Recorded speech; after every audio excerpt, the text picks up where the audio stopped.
Yeah. So, excellent. Well, welcome everybody. It's good to have good to see you all once again as we kind of continue this journey of thinking about council leadership and thinking about your role and the ways that the council can act. Today, we're going to dive a little bit more deeply into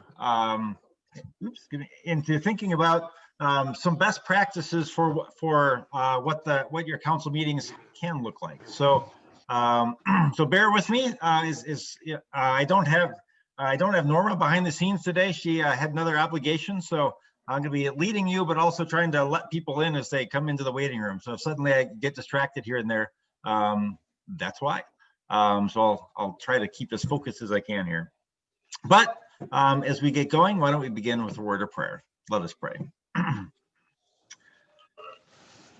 Creator God, we pray for your guidance in the midst of pandemics, in the midst of election turmoil, in the midst of racial anxieties and unrest, in the midst of so much that's going on in our neighborhoods and in our communities.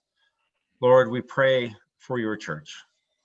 Help us as your people to be bold, to listen to your vision, and be clear about what you're calling us to do. And then help us as leaders to take those steps to guide us into the future. Guide us today in our conversation and bless these councils as they do their work. We pray in Jesus' name. Amen. All right, so I'm going to share my screen with you here. Actually, this is session 3. I forgot to change that. Oops, and I didn't actually click all the buttons. There we are. So what I want to do and kind of think about with you today is first of all, just a quick summary of where we've been the last couple of times, because where we have been is going to significantly impact where we're going from here and what today is going to look like. So we started the first time talking about having a clear direction and a clear mission for your congregation. And so, a lot of you in your council setting sat down and had the conversation of what is God calling us to be about? What is our mission? What is our vision? What are our values? And we talked about the importance of that because, as we're going to see as we get into this a little bit later, the more clear we can be about what our purpose is and what God is calling us to do, the easier it is for us to take that next step and to actually act as a council based off of that mission. So being clear about that is really going to help us. Is that the image that phrase that I had shared with you that first time? Direction first, speed later. We need to know where you're going as a congregation before the council can kind of boldly lead you into whatever that is going to look like. So that's the first piece. Then we also talked last time that we met as a whole group about some of the responsibilities of a council. That there are 3 duties that you as council members all have as you come into this. And the first is a duty of care. And what the duty of care basically means is that you as a council member will be a part of this council, that you will show up for meetings, that you will not just show up and be a warm body, but that you will be a part of and engage in the conversation. And that's an important piece of this. Now, being on a church council isn't just about getting elected to a church council and then, calling it good. Being on a church council really is a way to say, this is what God has called us to do. And I, as a council member, have a responsibility to be a part of that, to be in that conversation. So that duty of care is really important, and we're going to see that show up in a couple of ways today. The second, remember, was the duty of loyalty. This is where you are loyal to the organization and you will act in the best interest of the congregation. So this is the reminder that you don't serve on behalf of the choir or the youth or the elderly or the men's group or the women's group or anybody else, that that the decisions that you make as a council member, as you're voting on whatever you're voting on and in your discussions, that you are acting in the best interest of the congregation itself, instead of having a vested interest in something. This takes us away from, I got elected to the church council so I could get this one thing done, and then you don't have any purpose anymore. Really, your goal is to act in the best interest of the congregation, but also to reveal any conflicts of interest. The obvious ones here are financial. So if the congregation, if you own a print shop, and the congregation wants to do some printing and is going to print in your shop, obviously we want everyone to be clear that that's happening. It doesn't mean it can't happen, but there's some potential conflicts of interest in that conversation.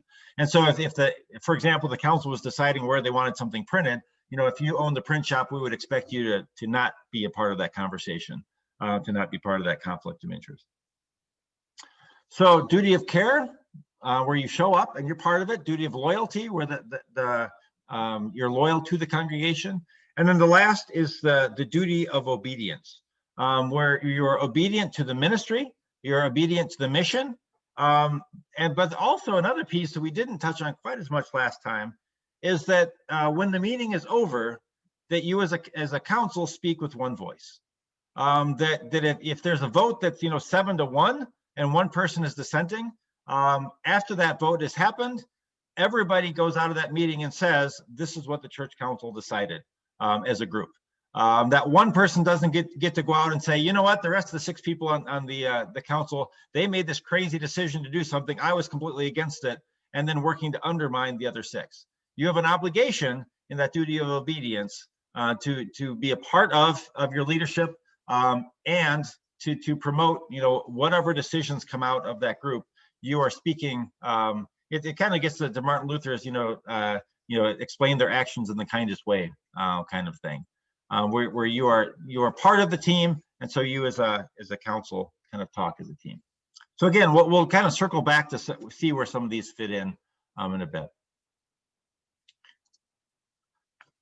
We also talked about last time about this big, complicated looking thing, but we're not going to look at all the complex pieces of it today. We talked about the difference between governance and management. Governance is putting down the rails of where the train is going to go, setting direction, big picture decisions. Management is what does the ministry actually look like? Sometimes management in this case is actually called ministry. So if you notice, the church council is here, the pastoral staff and the teams are over here. So as you're looking at worship teams or Bible school teams or Sunday school teams or education teams or whatever those are, those fall on this side because that's where the ministry is happening. Over here are the bigger picture, the policy, and the tending to the finances and the grand scheme of things over here. Now, obviously, there's overlap. There's collaboration that happens between the pastoral leader is a member of the church council, so it's never quite this neat. And I know that there was some anxiety, especially in smaller congregations, to say, well, wait a minute, we just kind of all work together. So the church council is part of making, day-to-day decisions, and that's not inherently bad. But as you're going to see after we talk a little bit later, we're going to see why this model or this way of looking at it can be important. Because it really will help you as you kind of look at how you run a council meeting, to really think about how do we let this governance piece, how do we let the council look at the governance part of it and not get bogged down in the day-to-day. And in some of the governance, what I'm talking about is, for many of you as church council, you have spent a lot of time talking about the nuts and bolts of how do you reopen? What would it look like to reopen? At the heart, setting the policy for what that would look like is a governance thing. The details of it don't need to be run by the church council, but it can be outsourced to an advisory committee to do that. So again, in my congregation, the council appointed a team to do that work, to come with recommendations for what a reopening looked like. And then they came and presented that, and that was very helpful in the council making their decisions. And it saved us as a council from spending many hours of kind of wrestling with that. So we didn't abdicate our responsibility. We still held the responsibility, but we didn't spend all of our time doing it. So we pushed it off to others. you know, that's where this part of this advisory committee really can help to serve you in this. But again, we'll come back to this in a little bit again as we start talking about governance versus management. You know, and right now this probably just feels all in theory, and you wonder why in the world this matters. But we'll get into the details of how actually this can be helpful as we go into this. So that's where we've been. So now what? And so our topic for today is really identifying and being clear about some best practices. Some of these may be practices you already do, and if that's the case, that's great. Others of these are practices that you may not do, and I think maybe something that we would want you to consider. And so for the first one, the first piece, you know, we talked about how important your mission is and being clear about your what God is calling you to be about. But I really think that one of the critical pieces about being on any church organization is that we ground your work in God's story. Sometimes I think as a nonprofit organization, which the church is, it can feel like the council is this governance board, which is somehow completely separated from God and what God is doing. And that is not the case. So it's really important that you start every meeting being grounded in what God is doing in your midst. And this gets to your devotions. You know, invariably, and you know, as I've been in congregations over a number of years and, you know, been a pastor of many church councils, you know, I've been in some churches where the responsibility for the devotion kind of rotated, you know, from council member. But often what happened in that was it became obvious that the devotion really wasn't a priority, because someone would come and say, oh yeah, I forgot I was supposed to do this. And so they pick up a devotional book and kind of do the holy flip and say, okay, we're going to do this one right here. And they read a devotion. Now, I mean, that's not all bad. I mean, there's still a devotion included, but I think it's important that we really, that you use this opportunity. I think the opportunity for everything we do in the church to ground people in faith and to help us to see what God is doing. So having some sort of a little bit more formalized devotions, and the goal of the devotion isn't to get through it as quickly as possible, you know, so we can get that over with because there's real work to be done. Well, you know, reflecting on what God is doing among us and building faith is actually at the core of who we are as the church. So again, I don't see this as an addition to the work, that kind of this little thumb sticking out the side, but I see it as the work. So to really focus on that and think about that is an important piece. Another thing that I think can be tagged on with the devotion that is really helpful for congregations is to take time at the beginning of your meetings, probably right around your devotional time, to have people start sharing where have they seen God at work in your church. Because again, what that does is that helps you to start your meeting with the understanding that God is here, God is working among us, God is leading us, God is guiding us. And invariably, the first time you do that, it will be awkward if you haven't done that before, and people will stare at each other like, I don't know where to start with this. But the more you do it, and the more you can give examples of God being at work among you, the easier, the more people's eyes are open. And if everybody knows that they're going to answer that question when they come to a council meeting, what they then do is they spend the whole month before, you know, between meetings, thinking about what is God doing here and paying attention. You know, and what is God doing here can be something as simple as, I was really touched by our worship service, or, you know, my kid came home from our educational time, and we're really impacted by that. It can be stories of feeding people, being out in the community. It can be stories of justice, and there's all kinds of stories. You know, I think often when we say, you know, where did you see God at work, we're looking for like grand miracles, which, you know, are cool. But God works in a lot quieter ways every day, and so helping to ground your ministry in that part of the story, I think, is an important piece of the puzzle, and something not to be missed. So first of all, focus on the devotional piece.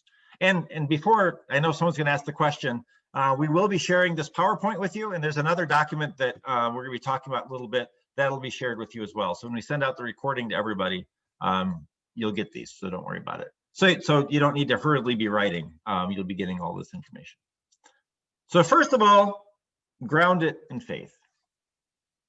And then the next piece is to use a consent agenda. I'm going to switch my view here. Actually, I'm going to get out of this real quick because I'm just kind of curious. Hang on one second.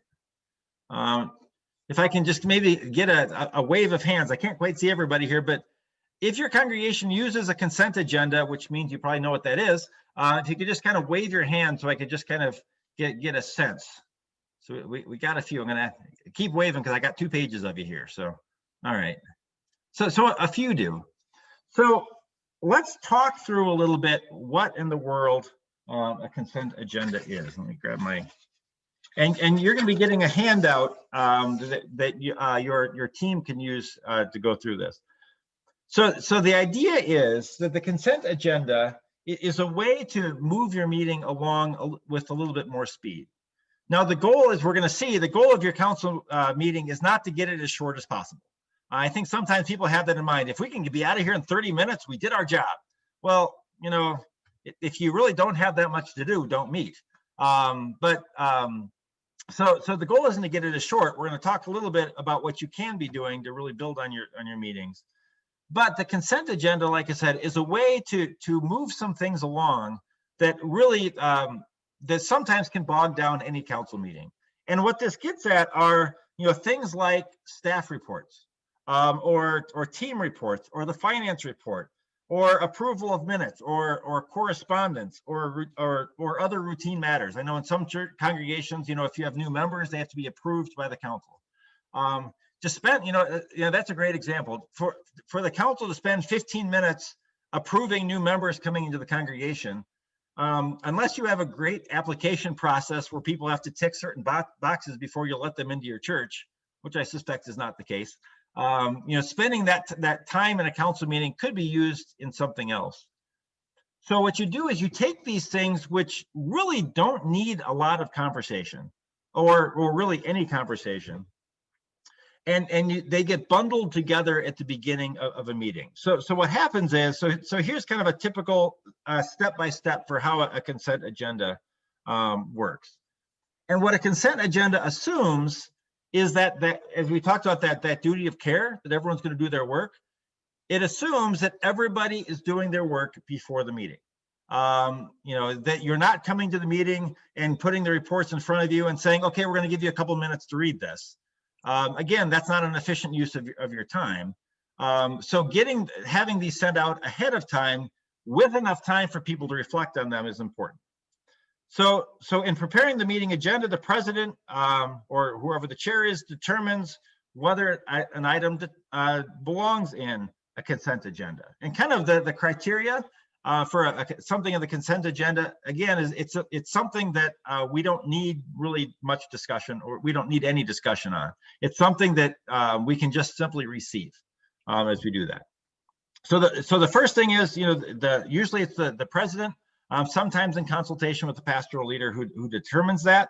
And then you put together a numbered list of all the things in the consent agenda. So, you know, if you have a pastor's report, and, you know, maybe your music director's report, and a financial report, and you know, a report from the stewardship team, and a report from the the education team, or whatever that is, those all then go in that consent agenda, but they all get a number. So, you know, number 1 is the pastor's report, number 2 is the finance report, and on kind of on down the line. And the reason we number those is when we send those out to the council beforehand, so people have a chance to read it, they know what each of them is numbered. So, and where that gets important is at the beginning of the meeting. So when the meeting starts, the chair simply asks members what items they would like to have removed from the consent agenda. So we have this whole chunk of things that are all together that are going to, as we're going to see, they're all going to get approved, you know, all at once without discussion. But if there's something that somebody really wants to talk about, all it takes is one person on the council to say, hey, wait a minute, I wanted to talk about the finance report. Okay, well then that goes onto the agenda for later, and it gets pulled out of the consent agenda. But you still have all the other consent agenda items that are there. Once that's removed, then the president decides, then you can decide whether you're going to talk about it right then. Often it gets moved to a different point in the meeting. When there's no other things being removed and everyone says, okay, the things in the consent agenda we don't need to talk about, then the chair simply says, if there's no objection, these are adopted. And if there's no objections, they are. And so you're not really even voting on them. You're just kind of receiving them, you're adopting them. You don't need a show of hands because by not pulling things out, people are implicitly saying, these are things that we already approve of.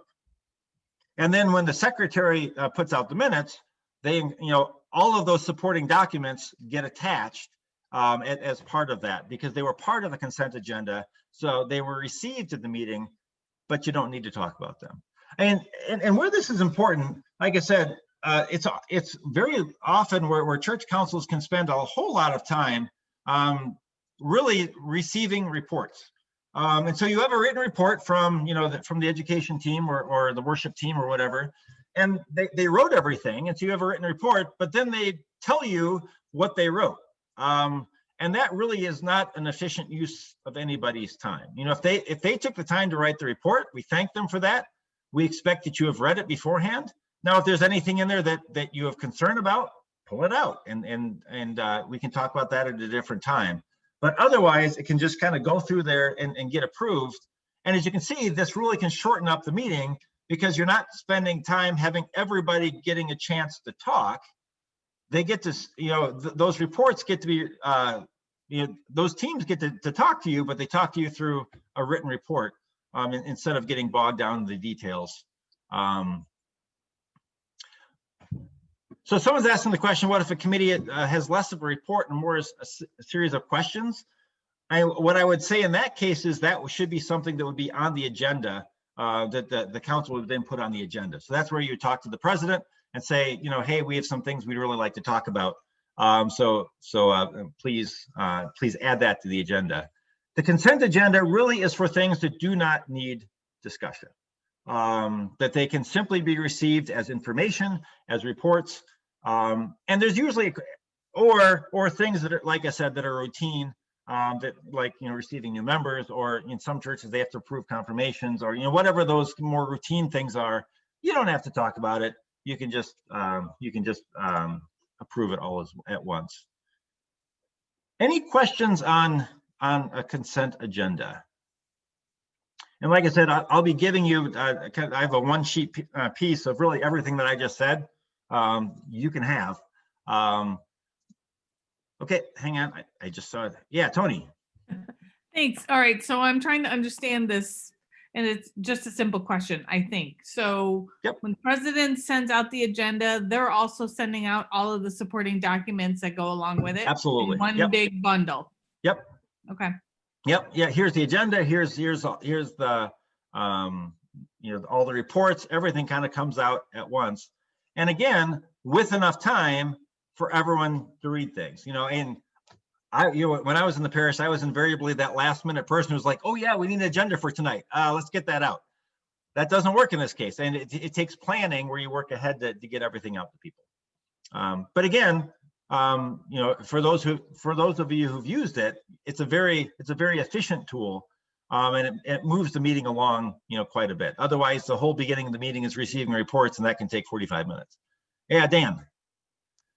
We use the consent agenda, but I don't try and get in the way of all the reports. We just have a group email that everything goes out to, because my finance guy always has it done 2 days into the new month, and I'm never ready with an agenda then. So okay. So we don't bundle it all there, but so some of it comes out even earlier. So okay. Okay. And yeah, the earlier the better. And the more people have a chance to review things. Yeah. Any other thoughts or questions? If not, we'll bump on to the next. Yeah, Valerie. Oh, you're muted. So I'll use an as example, the minutes are published as part of this consent agenda, the minutes from the previous Minutes, meeting. previous meeting, yeah. Right, and someone has a problem with something on the minutes, can that be discussed ahead of time among the group so that it's in a final form, if you will, for the consent agenda? Or would that be something that would be discussed at the meeting itself? I mean, depending on what it is, I think if it's just a small editorial piece, like at the last council meeting, I was marked as both present and not present at the same time. That's something where I think, having a conversation, say, hey, wait a minute, you gotta, we missed this. If there's something more substantive, then I think it should probably, come to the board, but that's usually not the case. Usually it's just some small editorial piece. And I think that's where a conversation can be held earlier, and then they can send out a revised version of, oh, we got this corrected. Yeah. Okay, thanks. Yeah, Joanna. Muted. I unmuted it and then I remuted it. We all do it.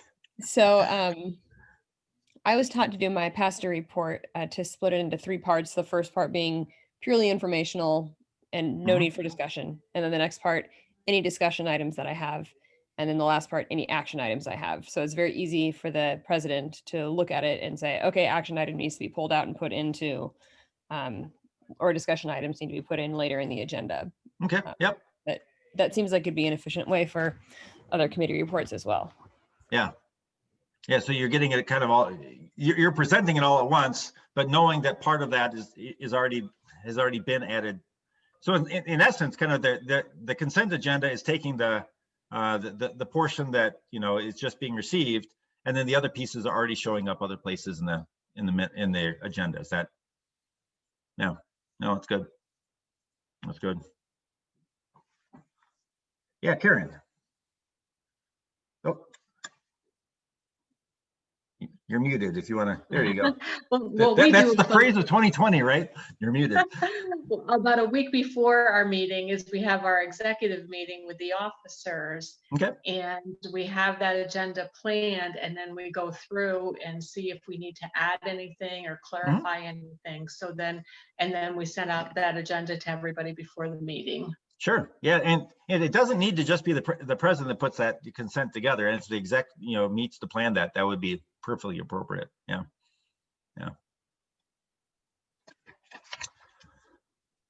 All right, well, let's jump into the next piece here. Let's get back over here and to get back to, all right. So the next piece, again, a good practice is you're thinking about how to conduct your council meetings. Stays with the duty of care. The duty of care is that you'll not only show up, but that everybody will be involved in the conversation. And we have all been on the church council where 2 or 3 people do most of the talking, and where 1 or 2 people, come to every meeting, but you never really hear much from them. And sometimes that's just, our personalities. Some of us, are extroverts. And so, we're not really sure what we think until we say it. And so, if there's a discussion, you're going to hear from every one of us because we have to think it out. Where other people are not that way and sometimes can kind of get intimidated by that, and then kind of sit on the sidelines. And so one really helpful way, especially if you're having a conversation about things that are important that you want people's input on, is to use this process called mutual invitation. And it's a really simple process, whereby one person begins with giving their thoughts, their perspective, and then they simply invite somebody else to go next. So I share my thoughts and I say, Valerie, we turn it over to you. And then Valerie doesn't have to have anything to say, and she can pass. But whether she passes or whether she gives her thoughts, when she's done, then she invites the next person to speak. And then by doing that, everybody gets a chance to talk before anyone gets to go speak again. Because we've all been on that council where there's 1 or 2 people who have an opinion on everything. And so it really becomes, they speak and then one other person speaks, and then they speak and then someone else speaks and then they speak, so everything comes back to that one person. This is a way of allowing all voices to be heard, and all voices to be heard equally. And it's something that it's a way that I've used in sometimes when we have people who feel like they're in different statuses, or some people who may be more uncomfortable being a part of it, who aren't just going to jump in and dive into a conversation, but if given the opportunity, has some very profound things to say. So that mutual invitation, calling on that next person is a good way to do that. And this works best when there's kind of open questions, where we're kind of talking in a general way of, let's think together, let's kind of dream together on this. Some of the way we're going to talk about doing this in a bit, I think mutual invitation would be very, very effective. But again, it's just a simple tool, but it gets everybody involved, and it helps with the duty of care, which is important. Where are we for time? So another thing that I think can be important, but drives people like me nuts, is to provide time for people to reflect on things. That there's some wisdom of a best practice that no motion is made and passed at the same meeting. That if something is brought up at one meeting, it gets passed actually at the next meeting. And what this does is this gives people time to reflect, to kind of think through all the consequences, to not have a knee-jerk reaction. And sometimes I think we pass things just because someone makes a motion and we're like, well, I don't want to offend Joe, so sure, I'll go along with that. And giving that time to say, if you bring, if you're bringing a motion at this, we may consider it, but we'll pass it at the next. That's again a way of kind of it keeps us from passing things without thinking through all the ramifications. And what it also forces your ministry to do is to plan and to think ahead. And where that drives me crazy is, because I tend to be a spur of the moment person. It's like, I had a great idea this afternoon, so let's do it. And sometimes that can be very helpful and effective, but sometimes that can really scatter a whole ministry. And taking that time for reflection, if you're able to kind of get that as a normal policy, it helps people to start thinking earlier. So instead of having everything be a last minute decision, it kind of forces the conversation to be an earlier conversation. So we're not just kind of slapping it together at the last minute, but we're kind of jumping in on another level. So let me just quit sharing here. So with those kind of three things, I think there were three. Well, I guess a couple. So the mutual invitation or that or waiting until the next meeting. Just any thoughts or reflections on that before we move into this next big section.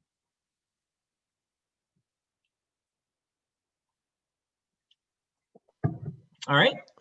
Well, so what I want to jump into next is we're going to kind of for a second, we're going to step back out of kind of the technical, what are some best practices? We're going to come back to it in a second, but I want to look on a bigger picture.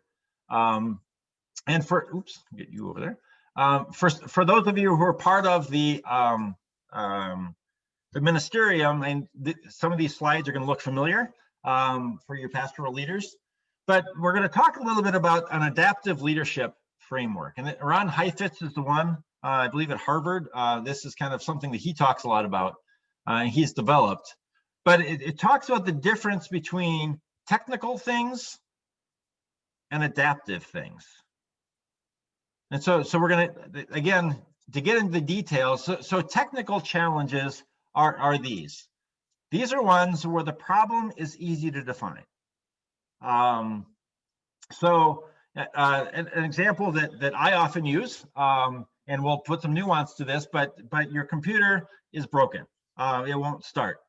So what's the problem? My computer won't start. There's a solution to that, right? What do you do? It doesn't.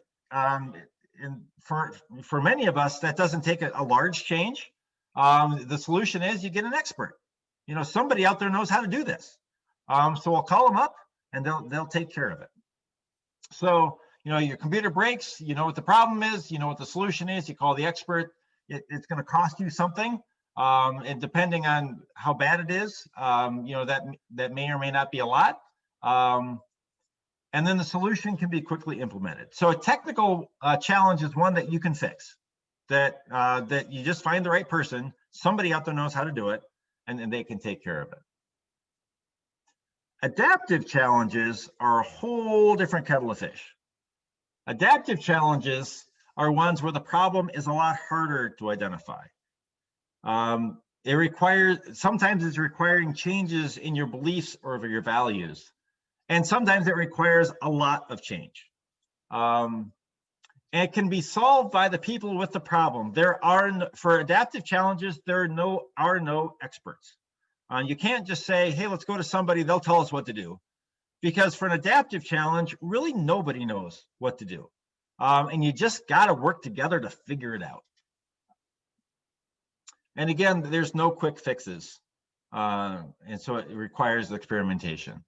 So again, technical challenges are ones that you can just kind of hammer through and get pinned down. You find the right person, you find the right thing, taken care of. It's all under control. Adaptive challenges are a lot more complex. Where the problem's hard to identify, changes to your values, and we need to figure it out ourselves. But the irony is that for some people, a technical challenge for other people is an adaptive challenge. And this is a fascinating conversation that was had at the ministerium here last month or earlier this month, that for some people, your computer breaking is a technical problem. So what does it take? It takes a little bit of money. You call up an expert, you give it to them, they do whatever magic they can do, and they know how to fix these things, and they give it back to you and it works.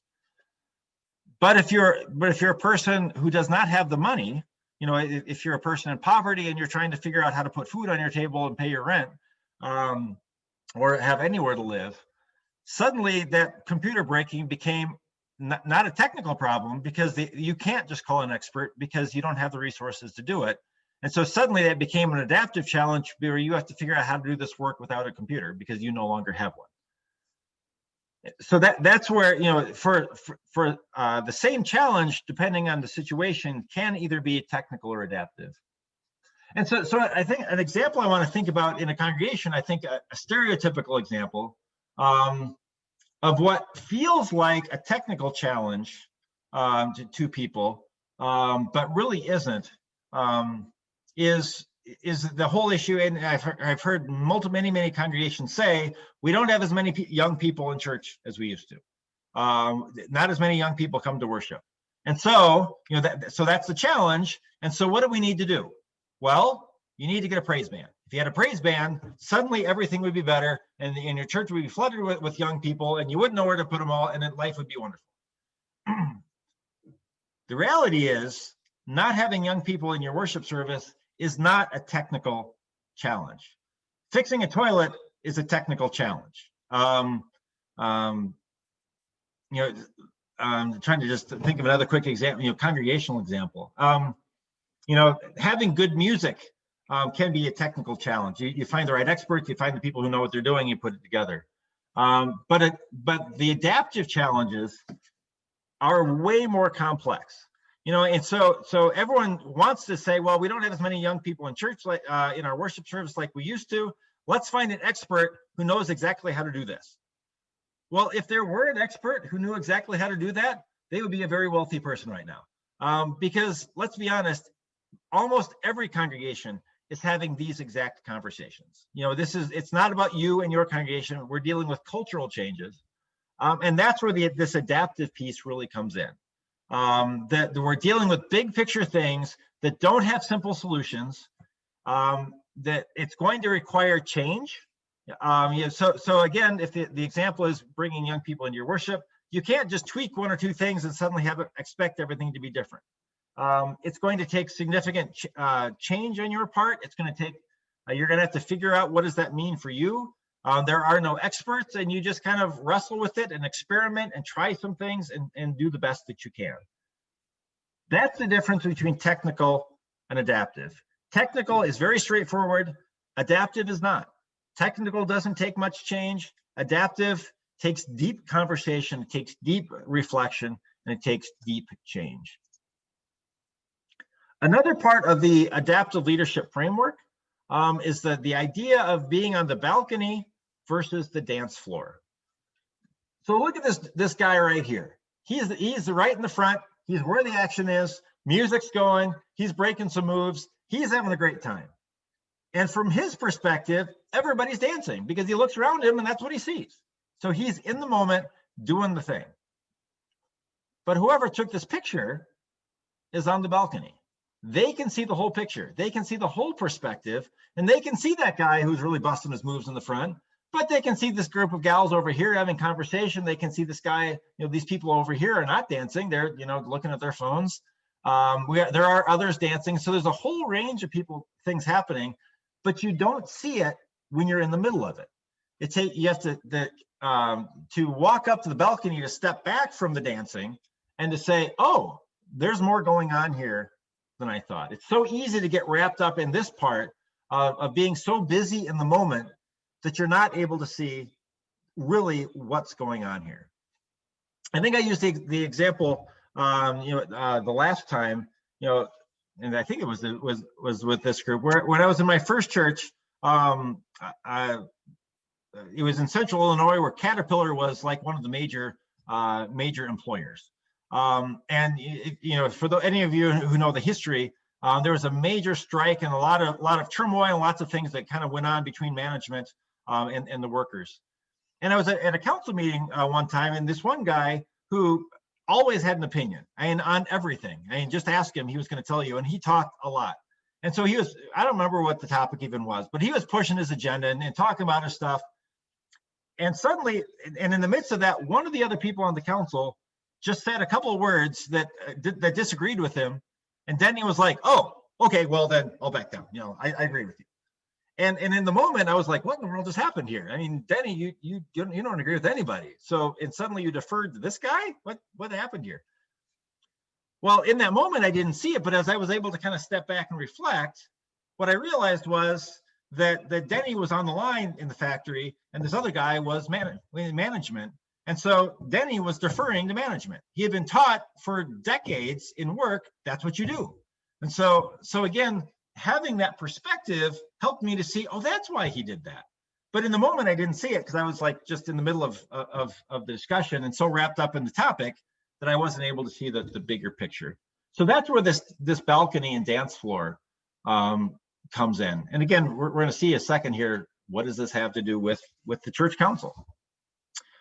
And what all of these concepts have to do with your church council is around this whole idea of generative conversation. It's so easy, like I said, to try to have as short of a council meeting as possible. And what I want you to do is to make your council meeting efficient, so that the things that don't need to take a long time don't take a long time.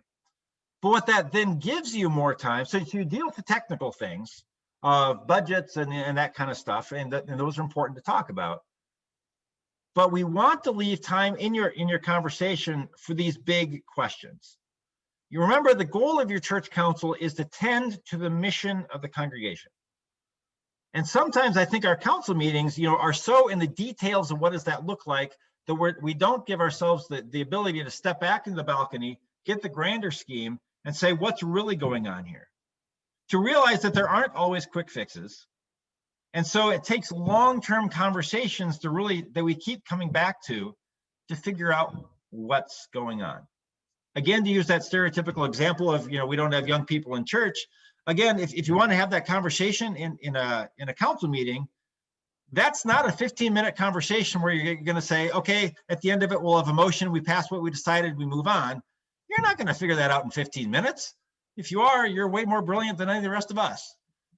The reality is some of these conversations take a lot of time and they take a lot of a lot of thinking. And so these generative conversations often don't lead immediately to action. So you have an action part of your council meeting where you're doing your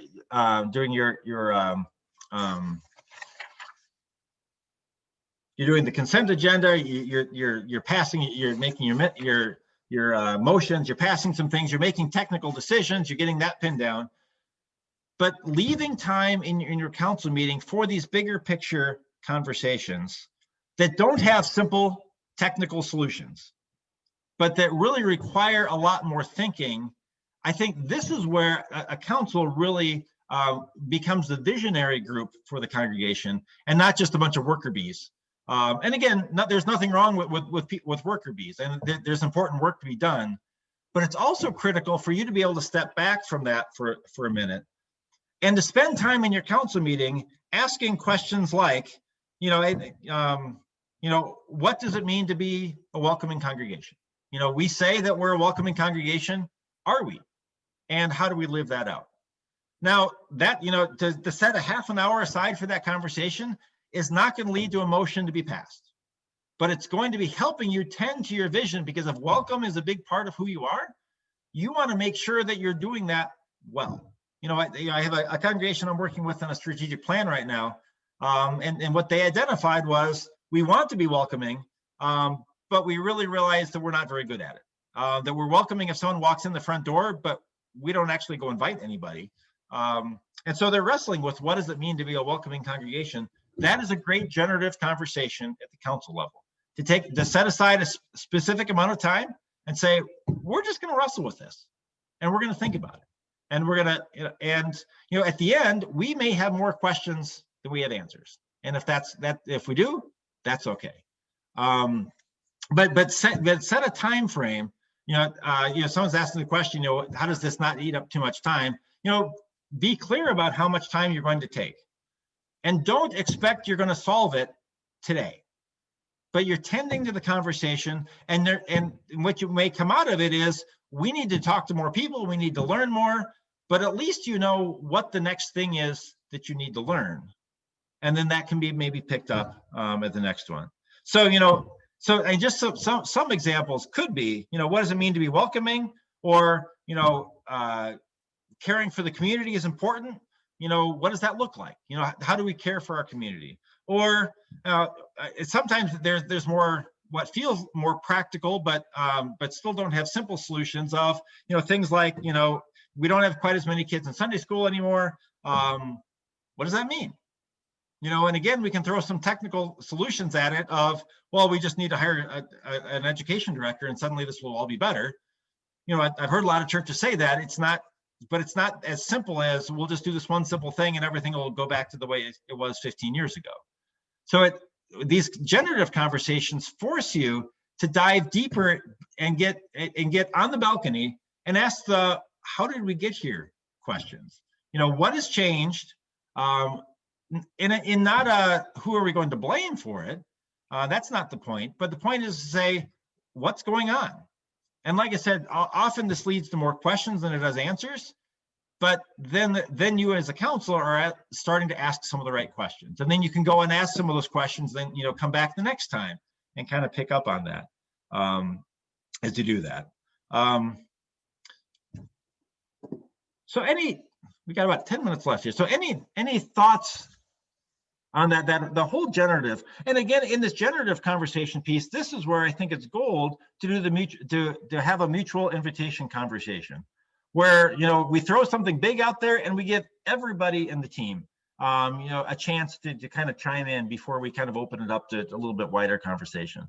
Again, as a way of not letting one or two people think that they know everything and can share it with everybody, but all voices are part of it, because that's why people are on the council. That you brought them on your council because you want to share their voice to be heard.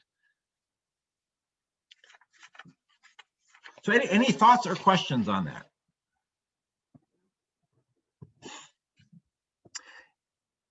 And maybe, is there anybody who specifically takes time in your council meetings at this point to have these kinds of conversations? Is there anybody? Okay, Dan, good.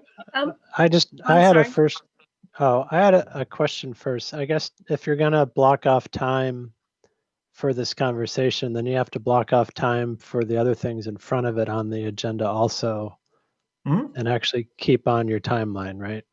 Yeah.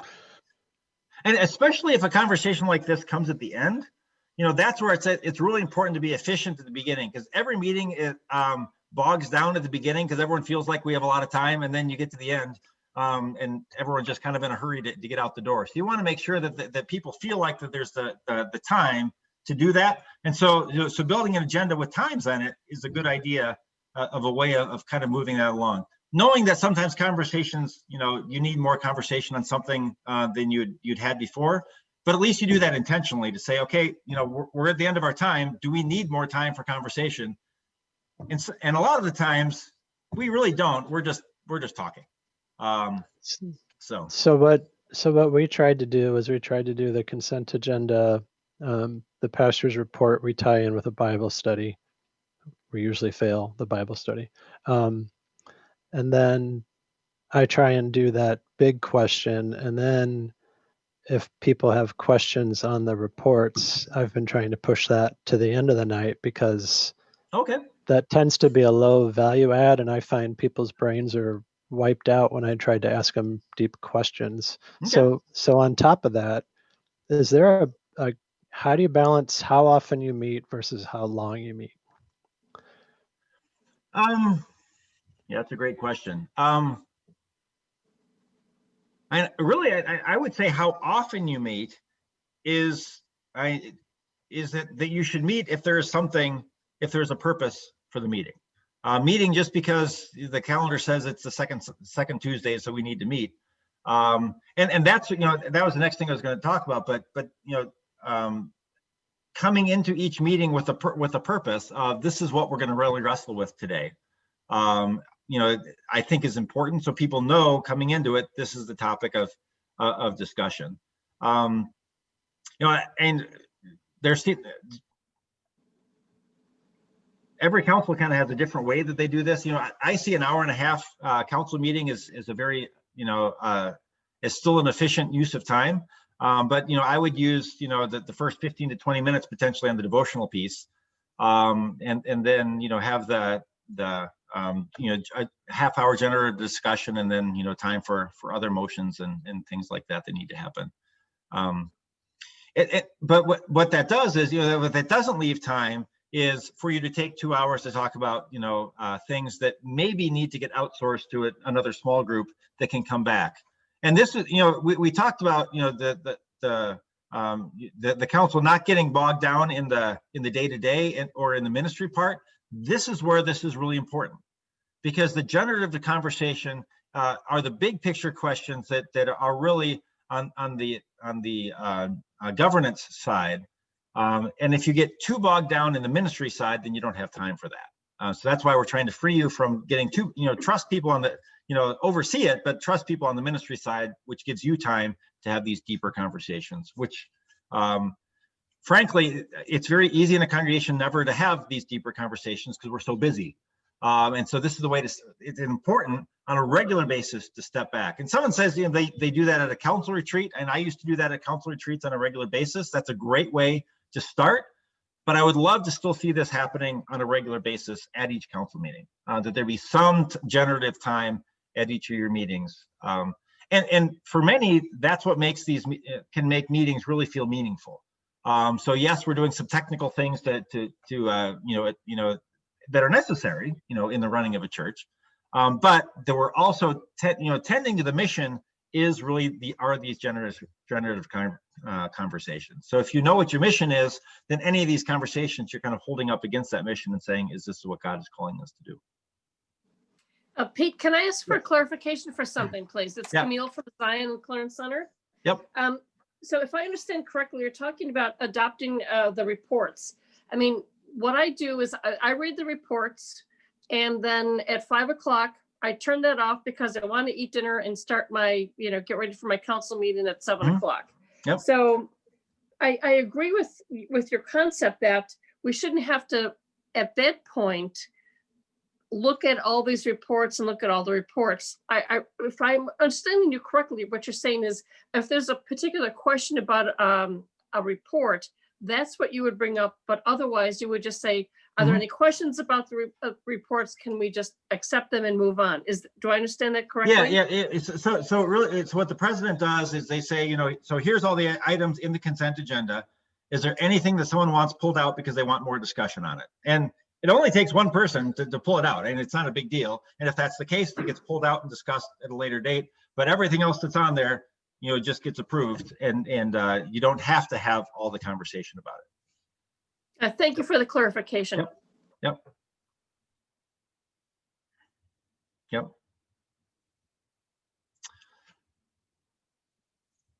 See, oh, we got just a couple minutes left here. I want to, one of the other things that will be on the document that you get that has the kind of the information on the consent agenda. On the back of that are some questions that I think it's helpful for a church council to ask at the end of your meeting. To take 5 minutes as you're wrapping up your meeting to ask questions like, to say basically, how do we do? Because the more you're reflecting on your own ministry, on your own, how the meeting went, that helps you to get better as you go forward. So, questions like, was the purpose clearly articulated and did we accomplish it? Were council members prepared? Did council members learn of or share of ways in which God is active in the church? Were outcome stories shared of the ministry? Did we focus on strategic level initiatives or minutia? And these are just some examples. I know there's lots of different ways to kind of think about this, but taking a little bit of time at the end of your meeting just to say, how did we do? Is a good way to kind of wrap it up. So instead of just kind of crashing out of it and having everyone tired, and okay, let's get out of here as fast as we can. It's just to take a couple of minutes to say, how did the conversation go? Were people engaged? What was good? What could we have done better? And that's a learning process for a church council, so that over time, your meetings get better and better. Because and otherwise, we just kind of go on the spur of the moment, and we don't always learn. And so people sometimes go home frustrated, but we don't know that because we don't have time for the conversation for them to share that. So, so just to kind of reflect on, how did it go? What was the important parts of our meeting today? It's just kind of a nice wrap up to that whole part of the conversation. So any last questions? Boy, an hour goes by really fast.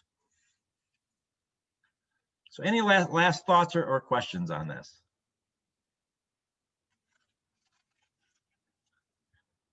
So when we get together next time, we're going to be talking about some of the financial aspects, or some helpful ways to deal with finances in your congregation. For some, that may be something you can still utilize if you look at the coming year. I know for others of your congregations, budgeting is probably something that's way down the road, and maybe a little bit more challenging. But we'll kind of dive into that and think about your role as a council when it comes to finances, and kind of go from there. Excellent. Well, thank you. It's great to have you all get here again today, and we will see you again next month.